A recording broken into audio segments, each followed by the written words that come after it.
So a couple of days pass, and I propose to my wife that the weekend after next I should take the girls on a trip to some tourist spot and stay a night too.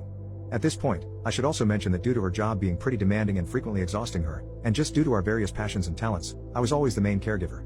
I more often than not was the one cooking. I took a far more active role in raising the girls and showed them a lot more patience and attention, but I didn't spoil them or anything like that. So me going alone with the girls on a trip wasn't that weird. This part will also be very important later. So 2 weeks pass, in which time I get my affairs in order and contact a lawyer to write up a separation agreement that would involve me keeping residents in custody. I go on the trip, try to not give anything away to the girls, and wait and see if Richard and my wife fall into the trap.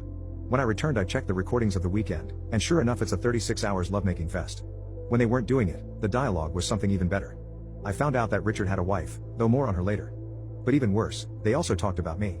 And besides the obvious intimate character assassination that I expected about how small my schlong was, how I didn't satisfy her, there was some really hurtful stuff, like her telling Richard some of my deepest secrets and shameful stories that I had only told her about, just so they could have a laugh. So at this point I didn't have any doubts on what to do. The next day when the kids left, but before my wife left, I confronted her with the video and told her that either she signs the separation agreement and leaves the house or the girls are going to receive an in-depth explanation of all the orifices Richard was inside.